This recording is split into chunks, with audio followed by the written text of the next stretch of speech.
Welcome, in this tutorial I will show you how to flash the B site in the safe way when you are pushing the B on the Dust 2 map.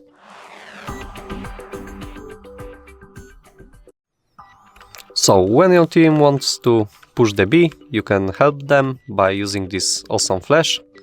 To do it, place yourself like me, and as you can see this window, aim a little bit on the top of this and use a run throw.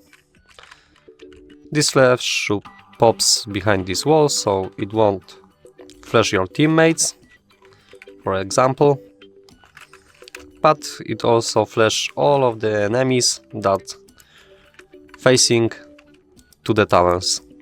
Thanks for watching, that's all for today, leave a like, comment and subscribe to our channel. Bye!